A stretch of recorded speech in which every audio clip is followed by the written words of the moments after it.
So, hi everyone, my name is Ravis and I teach philosophy and literature and welcome to yet another lecture. This is a poetry series जहाँ पे मैं every day around 5 to 6 PM के आसपास एक pome की series में post करता हूँ, एक पोइट्री का एक्सप्लेनेशन पोस्ट करता हूँ. तो उसी सीरीज का एक अगला वीडियो है आज, जिसके अंदर वी विल डिस्कस पर्सी बायसी शैली का एक ब्यूटीफुल सोनेट है ना, जिसका नाम है ओzymandias. अब देखो, ये जो वीडियो है ये अगर आप यूजी में हो, पीजी में हो, then it's going to be very beneficial for you. And even if you are interested in poetry, even if you want to understand how poetry works, है ना, किस तरह से पोइट्री लिखी जाती है और पोइट्री है क्या, पोइट्री के जो डेप्थ हैं, पोइट्री के जो फिलोसॉफिकल एस्पेक्ट्स हैं, है ना, और simply if you are interested in just reading poetry और understanding poetry, then this video is going to be very very important for you और you are going to enjoy it. I am pretty sure of it, क्योंकि I am a poet and I love poetry. And मेरी हमेशा कोशिश होती है कि एक poet जो कहना चाहता है ना, जो भी अपने दिल के अंदर उसके अंदर है इमोशंस, क्योंकि this is a romantic poetry, है ना, रोमांटिक एज के राइटर को हम पढ़ रहे हैं. तो रोमांटिक एज के अंदर जो ऑथर्स होते थे वो अपनी पर्सनल फीलिंग्स को एक्सप्रेस करने की कोशिश करते थे. तो एक फिलोसॉफिकल एस्पेक्ट होता था. This is not a philosophical poem, but एक होता है ना कि पर्सनल जो फीलिंग होता है हमारे अंदर, उसका इवोक होना, है ना, वो सारी चीजें हम लोग इसमें देखेंगे. Now let's understand the background and the context of this pome. This poem was written in 1817 by Percy Bysshe Shelley, who is a second generation romantic poets, जो कि अपने radical ideas and lyrical genius के लिए बहुत famous हैं. और ये जो poem है, it was inspired by the recent event. उस समय का जो recent event था 1860 में एक discovery हुई थी. There was a large fragment of a statue of a Ramesses II, एक leader थे, है ना. He is also known as Ozymandias, जिसका दूसरा नाम था. तो एक powerful Egyptian फैरो थे ये. अब देखो, ये जो रामेसेस II हैं, he was third ruler of the 19th dynasty. He was one of the most important third ruler of the 19th dynasty in ancient Egypt. और एंशिएंट इजिप्ट में जब हम बात करते हैं तो एंशिएंट इजिप्ट की जो सबसे इंपॉर्टेंट वन ऑफ द सबसे इंपॉर्टेंट रूलर ये थे, है ना. तो उन्हीं की कहानी है, उन्हीं की पोइट्री है. और ये जो पोएम है, this is a sonnet, but this is not a traditional sonnet, because यहाँ पे पेट्रार्कन सोनेट का यूज नहीं किया गया, यहाँ पे शेक्सपियरियन स्टेंजा का यूज नहीं किया गया, है ना. This is a Shelleyan sonnet, एक डिफरेंट तरह का सोनेट है ना, which is a part of romantic interest, जिसके अंदर रूइंस के बारे में बातें करेगा, सबलाइम के बारे में बातें करेगा, हिस्ट्री के बारे में बातें करेगा, है ना, और ह्यूमन ह्यूब्रिस के बारे में बातें करेगा. ह्यूमन ह्यूब्रिस का मतलब ह्यूमन के प्राइड के बारे में, एक्सेसिव प्राइड के बारे में बातें करेगा. ठीक है. नाउ जो ओzymandias है ना, वो ग्रीक नेम है, which I have already explained, which is a pharaoh, Greek name pharaoh. जो राजा का नाम था रामेसेस था, है ना, जो कि इजिप्ट में 60 साल तक रूल किया था, है ना.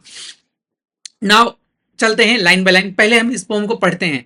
मैं पहले पढ़ूंगा, which I always do. First I will read the poem, उसके बाद उस पोइट्री को एक एक करके एक एक लाइन हम एक्सप्लेन करते हुए चलेंगे. हाँ, कहता है, I met a traveler from an antique land who said, देख रहे हो यहाँ पे टोन देखो, जस्ट ट्राई टू अंडरस्टैंड.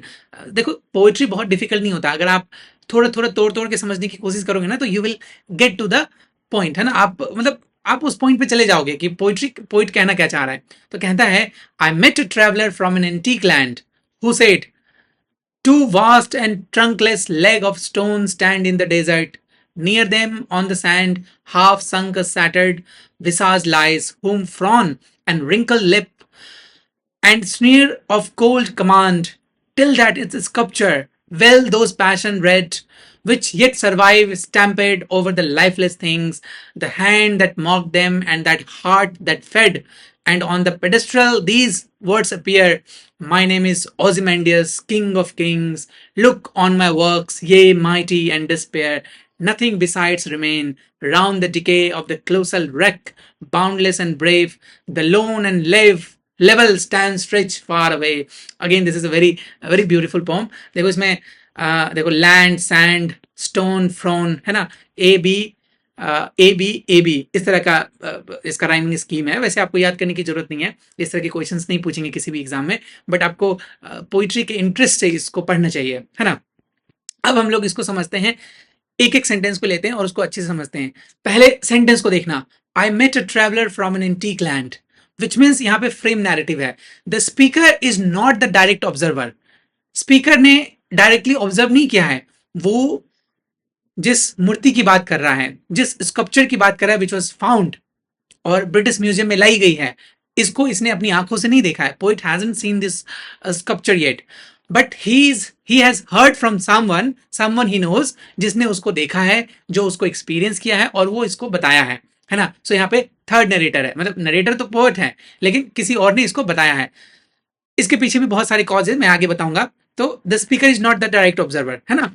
लेकिन वो जो ट्रैवलर ने इसको बोला, वो एक तरह से एक एडिशनल है ना लेयर ऐड करता है, जैसे distance, irony, mystery. Because if someone tells you a story, it becomes very mysterious. अगर आप डायरेक्टली किसी चीज को देखोगे तो it does not seems mysterious anymore, है ना, क्योंकि आपने अपनी आंखों से देख चुका है ऑलरेडी. लेकिन if someone is telling you about something, if someone is telling you about any story, तो आपको लगेगा बहुत मिस्टीरियस वे में. You will think about it कि अरे हाँ कैसे बोले, क्योंकि हर कोई उसको थोड़ा बढ़ा चढ़ा के बोलता है. तो यहाँ भी वही है ना, मिस्ट्री क्रिएट की गई है. और ये जो एंटीक लैंड है, I met a traveller from an antique land, ये जो एंटीक लैंड है ये एक तरह से सजेस्ट करता है इजिप्ट को. ऑब्वियस बात है, ये इजिप्शियन राजा था और एंशिएंट इजिप्ट का वन ऑफ द स्ट्रॉन्गेस्ट और 19th डायनेस्टी का सबसे इंपॉर्टेंट राजा था, है ना, जिसको फेरो भी कहते हैं. तो जो एक ग्रैंड था, है ना, एक पार्ट ऑफ हिस्ट्री था.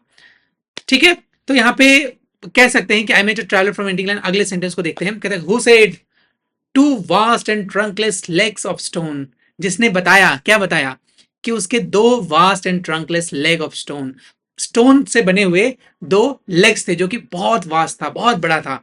विच मीन्स कि यहाँ पे इमेजरी का यूज किया गया है ना, इमेजरी को इवोक किया गया है, एक तरह से पावर विजुअल दिखाया गया है ना. Huge legs without a body, है ना. यहाँ फ्रेगमेंटेड है, एक तरह से फ्रेगमेंटेशन एंड लॉस को दिखाया जा रहा है. तो एक चीज और यहाँ पे याद रखने की बात है कि ये जो फ्रेमिंग डिवाइस है ना, यहाँ पे राइटर जो हैं वो एक तरह से कहना चाह रहे हैं, डिके ऑफ सिविलाइजेशन को दिखाने की कोशिश कर रहे हैं ना, ओरल ट्रेडिशन को, है ना, एक तरह से पास्ट मेमोरी को. जैसे कि ये जो ऑजिमेंडियस है उसके दो लेग्स हैं और स्टोन का बना हुआ है, which means there was a time when he was a very powerful leader, but now look at him. अब उसके सिर्फ और सिर्फ रिमेन्स बचे हैं, है ना, रूइंस बचे हैं, सिर्फ लेग्स बचे हैं without a body, fragmentation, loss, है ना. तो टॉर्सो इज गॉन, उसका बॉडी गायब है, पूरा का पूरा टॉर्सो गायब है, बॉडी गायब है ना, जो कि इनकम्प्लीटनेस, डिके को बता रहा है. तो यहाँ पे जस्ट एक तरह से कह सकते हैं कि लिटरेरी डिवाइस का यूज किया गया है, जक्सटापोजिशन है, जहां पे वास्ट एक समय में वास्ट था बट अब रूइंड हो चुका है, एक विजुअल इमेजरी है ना. आगे चलते हैं, तीसरे सेंटेंस में कहता है stand in the desert near them on the sand. यहाँ पे डेजर्ट जो है इट बिकम सिंबॉलिक, टाइम को दिखा रहा है, एम्प्टीनेस को दिखा रहा है, ओब्लिवियन को दिखा रहा है ना. और इलिप्सिस जो है, समय बदल रहा है ना, सजेस्ट, ये एक तरह से सजेस्ट कर रहा है, मतलब हेजिटेशन है, पॉज है, इफेक्ट है वहां पे, है ना. तो कहता है कि stand in the desert, desert में खड़ा, near them on the sand. फिर आगे कहते हैं कि half sunk a shattered visage lies home frown.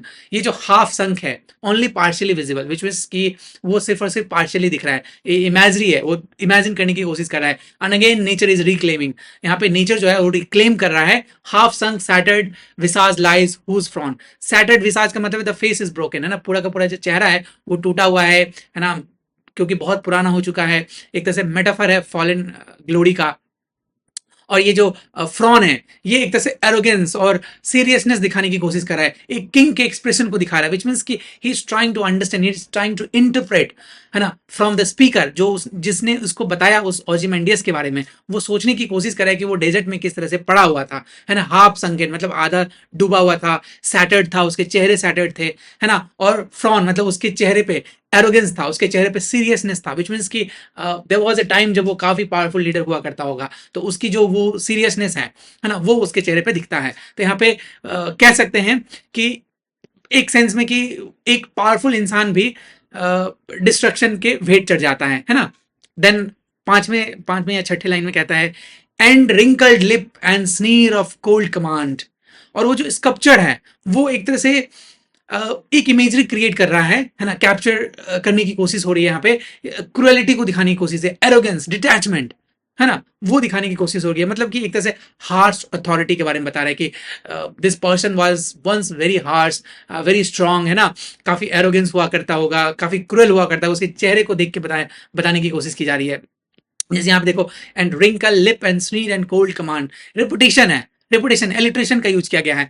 सिनेक्डकी, जैसे लिप है, लिप उसके एटीट्यूड के बारे में बता रहा है। सिनेक्डकी एक लिटरेरी डिवाइस है ना, वो लिप एक सिनेक्डकी है यहाँ पे जो कि एटीट्यूड को डिनोट कर रहा है यहाँ पे, ठीक है। फिर आगे कहता है till that it's sculpture well those passion red, है ना। तो यहाँ पे क्या है, एक सेंस में जो राइटर हैं वो ये भी बताने की कोशिश करें कि जो आर्ट है, art outlives the subject, subject may be subject was powerful once, but वो जो आर्ट होता है, आर्ट जो है वो आउटलिव कर देता है उस पर्टिकुलर सब्जेक्ट के बारे में। सपोज अगर हम किसी पेंटिंग के बारे में बातें करें, तो जो पेंटर है, painter might be very famous, Picasso में भी might be very famous in his own age, है ना, या फिर डाली बहुत फेमस होंगे अपने समय में, मॉडर्न एज में।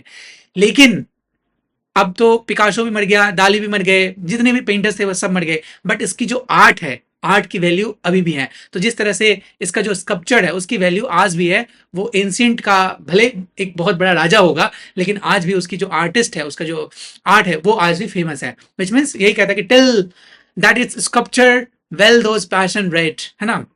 तो मतलब आर्ट वर्सेस पावर, मतलब आर्ट को यहाँ पे दिखाया गया कि मोर इंड्यूरिंग है, मोर अच्छा है ना, एक तरह से हिस्टोरिकल रिकॉर्ड की तरह है। नेक्स्ट कहता है कि which yet survive stamped on those lifeless things, है ना। यहाँ पे आयरनी है, the king is long dead, of course the राजा तो बचा नहीं है, he is already dead, but his emotions and arrogance is still lingering on his face, है ना। पर्सन कैन सी, लोग देख सकता है उसके चेहरे पे, उसके चेहरे की जो बनावट है, जिस तरह से स्कल्पचर ने उसको बनाया है, उससे उसके चेहरे की खुशी, मतलब खुशी नहीं, of course he is not happy here, emotionally arrogance दिख रहा है वो, है ना। और उसके चेहरे पे ये चीज लिंगर कर रहा है, मतलब ठहरा हुआ है ना, एक कैप्चर्ड स्टोन में जैसे फिक्स्ड हो गया हो, है ना। लाइफलेस थिंग्स जो कि स्टेचू है, एक तरह से लाइवली इमोशन को दिखाया जा रहा है, विच इज अ पैराडॉक्स अपने आप में, है ना। फिर कह रहा है कि that hand that mock them and that heart that fed, यहाँ पे पॉसिबली टू मीनिंग्स निकल सकता है। ये जो मॉक्ड बोला ना, that hand that mock them, एक है स्कल्पचर का इमिटेशन है, which is in classical sense, और दूसरा स्कल्पचर का रिडिक्यूल्ड है, विच मीन्स जो critical of the king, may be king अच्छे नहीं होंगे, है ना। एक तो वो है, और दूसरा एक तरह से स्कल्पचर का जो इमिटेशन है, कितने ब्यूटीफुली, है ना, उसके चेहरे का, या उसके चेहरे का एक्सप्रेशन, या उसके रियलिटी का एक्सप्रेशन जो दिखाया गया है स्कल्पचर में, ये दो चीज में भी कह रहा होगा, मॉक्ड मतलब मॉक किया जा रहा है। और कहता है and the heart that fed, ये heart that possibly refers to the king, है ना, जिसका ईगो जो था ना वो पावर से भी ऊपर था, है ना। ईगो जो था वो उसके पावर को फीड कर रहा था, है ना, इसलिए उसने बोला। तो perhaps he is talking about the king who, of course not perhaps, of course he is talking about the king जो कि बहुत मर्सीफुल था, बहुत पावरफुल था, है ना, बहुत एरोगेंट था, उसके बारे में है ना। यहाँ पे एम्बिग्यूटी है, सिनिक्डिकी है। फिर आगे कहता है and on the pedestal these words appear, और उसके पेडेस्ट्रल में, है ना, कुछ वर्ड्स अपीयर होते हैं। कहता है कि ये एक तरह से डायरेक्ट स्पीच है ना। अगर इसको आप ग्रामेटिकली देखोगे तो दिस इज डायरेक्ट स्पीच, जो कि एक लेयर्ड नैरेटिव का पार्ट होता है। मतलब जब हम पोइट्री के अंदर इसको यूज करते हैं तो एक लेयर्ड नैरेटिव होता है, जहाँ पे एक्सप्रेशन होता है, जहाँ पे एक तरह से सिंबॉलिक वे में बताया जाता है कि एक फ्रेजाइल फाउंडेशन के बारे में बताया जाता है ना। मतलब सिंपल समझो कि यहाँ पे ये जो रूइन है, ये जो स्कल्पचर है ना, उसके सपोर्ट के लिए यहाँ पे डायरेक्ट स्पीच का यूज किया गया है। तो आगे कहता है उसके पेडेस्टल पे क्या लिखा है, लिखा है my name is Ozymandias king of kings, which means the tone is very arrogant है, किंग ऑफ किंग्स मतलब I was king of kings, है ना। मैं एक समय में राजा का ही राजा था, मतलब राजाओं का भी राजा था, आई वॉज मोस्ट पावरफुल, है ना। एक तरह से बिब्लिकल टोन है यहाँ पे, है ना। पॉलिटिकल ग्रैंड्योर दिखाया गया है ना। डिवाइन प्रिटेंशियसनेस दिखाया गया है ना। मतलब हाइपरबोली भी देखो यूज किया गया ना, अपने आप को बढ़ा चढ़ा के दिखाना, king of Kings, I am the ruler of the rulers, है ना। फिर कहता है कि लुक माई ओन वर्क्स ये माइटी एंड डिस्पेयर, लेकिन आयरॉनिकली देखो उसका जो वर्क है वो सिर्फ और सिर्फ रूइंस में बच गया, है ना। इट्स नॉट देयर एनीमोर, है ना। इसलिए कहता है कि फ्यूचर पावरफुल रूलर्स, है ना, ये जो आदमी है, मे बी जो भी इसने बिल्ड किया सारे के सारे डिस्ट्रक्शन में चले गए, है ना। यहाँ भी आयरनी यूज किया गया है। फिर आगे देखो कहता है nothing beside remains round the decay, है ना। नथिंग बिसाइड्स मतलब कि एक तरह से रियलाइजेशन है उस चेहरे को देखने के बाद, उस स्कल्पचर को देखने के बाद, ये जो जितनी भी ग्रेटनेस है, it eventually loses its greatness, है ना, which time, which means time is more powerful here. है ना, टाइम डिस्ट्रॉयज एवरीथिंग, एक तरह से डिके है, सेंट्रल जो थीम है इस पोइट्री का वो डिके है, विथ टाइम एवरीथिंग डिकेज, है ना। जैसे आप शेक्सपियर की भी पोम्स पढ़ोगे तो जो ब्यूटी है वो समय के साथ साथ डिक्लाइन करता है, उसी तरीके से यहाँ पे कोई अगर एक समय में पावरफुल है, अपने आप को कोई पावरफुल समझता हो, है ना, जो बहुत बड़े बड़े पोजीशन पे बैठे हो तो उनको लगता होगा I am the most powerful person right now, but eventually those power will decay as well, है ना, कोई और पावरफुल बनेगा, फिर कोई और बनेगा, और उसकी जो साख है वो एक ना एक दिन खत्म हो जाएगा। उसी के बारे में बातें कर रहा है। फिर कहता है of that colossal wreck boundless and bare. इसलिए मैं हमेशा कहता हूं कि जब भी आप बड़े पोजीशन पे पहुंचो ना तो आपको उस चीज का घमंड नहीं होनी चाहिए, है ना। बहुत सारे किंग्स आए, बहुत सारे पावरफुल लोग आए, बहुत सारे पावरफुल लीडर्स आए, नाउ लुक एट देम। अब मैं कभी कभी फिलॉसफी के बारे में सोचने लगता हूँ, मीनिंगलेसनेस के बारे में सोचने लगता हूँ, है ना। जैसे मैं नीचे को बहुत पढ़ा हूँ तो नीचे के बाद पढ़ने के बाद मुझे ऐसा लगता है कि लाइफ सच में काफ़ी डिस्पेयर है, बट नीचे हमेशा होप रखते हैं, है ना। नीचे को जब पढ़ोगे वैसे नीचे का बहुत नेगेटिव इंटरप्रिटेशन है सोशल मीडिया पे, इवन रीडिंग कल्चर में, क्योंकि नीचे को लोग समझते ही नहीं है। इवन इसलिए मैं ऐसा कह पा रहा हूँ क्योंकि आई हैव रेड नीचे, नीचे बहुत पेन में थे but still he was writing. हम आज अगर थोड़ा सा बीमार हो जाएंगे ना तो हम पढ़ना छोड़ देंगे, है ना, बेड पे लेटे रहेंगे, बट स्टिल उसकी आंखों में पेन होता था, वो हमेशा बीमार रहता था, फिर भी वो एक एक साल में 2-2 3 दिन बुक पब्लिश करता था। सो लुक एट हिम, है ना। उसने कभी पेसिमिस्टिक फीलिंग है, even though he knows that human beings are eventually a pessimistic, मतलब ह्यूमन का जो लाइफ है वो पेसिमिस्टिक है, बट स्टिल उसके अंदर होप था एक सुपरमैन बनने का, ऊपरमैन जिसको कहते हैं, है ना। इसलिए मैं हमेशा कहता हूँ जब भी आप पावरफुल पोजीशन पे जाओ तो आपकी जो हम्बलनेस है ना वो दिखनी चाहिए। एक आपकी जो ग्रेटनेस है तभी ग्रेटनेस हो पाएगा। वो एरोगेंस कब है? जब तक आप पावर में हो तब तक है, उसके बाद खत्म हो जाएगा। Nobody will care about you, nobody will even think about you. मैं हमेशा कहता हूँ let's say if someone dies, आप अगर बिना कुछ किए मर जाते हो तो nobody will remember you after 1 year.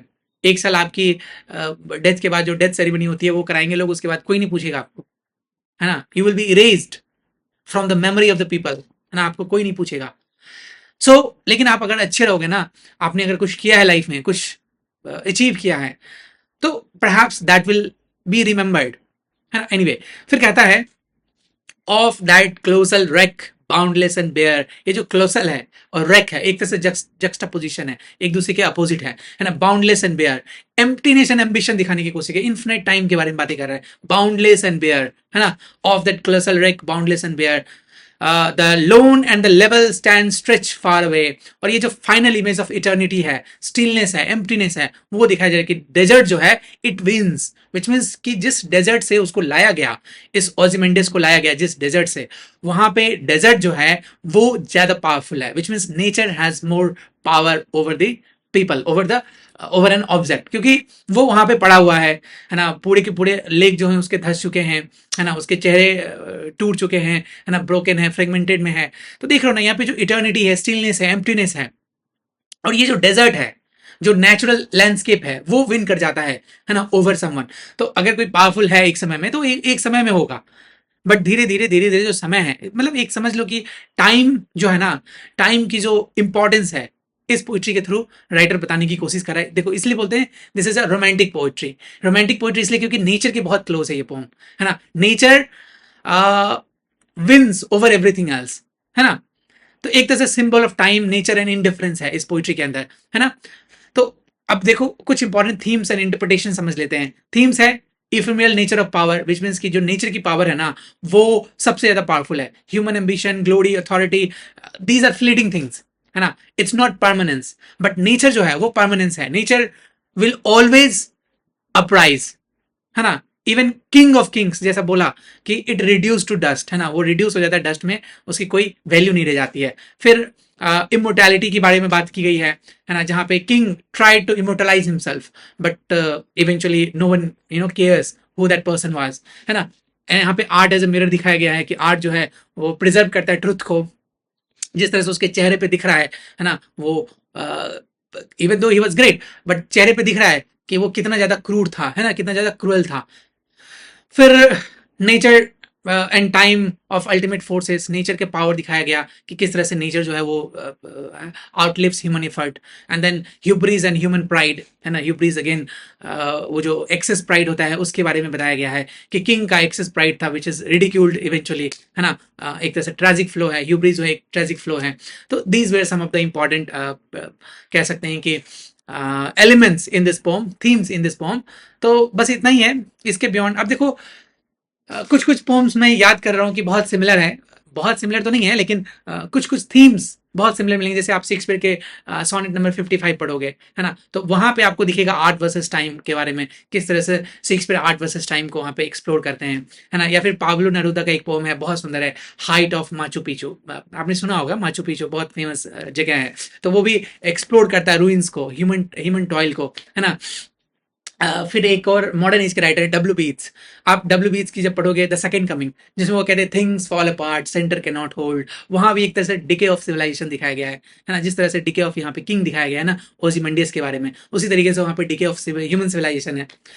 अ, आज के समय में अगर आप कहिए मतलब today also you can connect this poetry, क्योंकि आप जब ट्रैवल करोगे ना तो जैसे कुछ कुछ पॉलिटिशियंस हैं, जैसे सद्दाम हुसैन हो गए, है ना, जिनका स्टेचू इराक में है, उसके भी स्टेचू को जब देखोगे ना धीरे धीरे टूट रहा है, कोई नहीं पूछ रहा उसको, है ना. उसके चेहरे टूट गए हैं, है ना. मैं होगा तो साइड में लगा दूंगा. चाहे जैसे लेनिन को भी कोई नहीं पूछ रहा. एक पोस्ट सोवियत सेंचुरी में, उससे पहले सोवियत समय में लेनिन मतलब अर्लियर सोवियत एरा में लेनिन को बहुत लोग पूछते थे, है ना. He was a very powerful politician, but eventually अब उसको कोई नहीं पूछता है. तो इस तरह की चीजें डिके मतलब एक तरह से है ना, decay of civilisation, decay of human, कह सकते हैं कि जो अपने आप को लोग बनाते हैं, डिके ऑफ किंग, है ना, इन सब के बारे में है.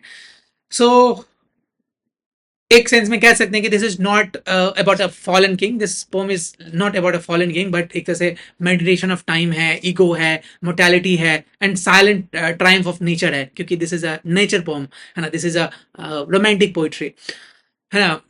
बस यही है पोइट्री के अंदर. I hope you have understood this poem clearly, है ना. I will meet you in the next pome.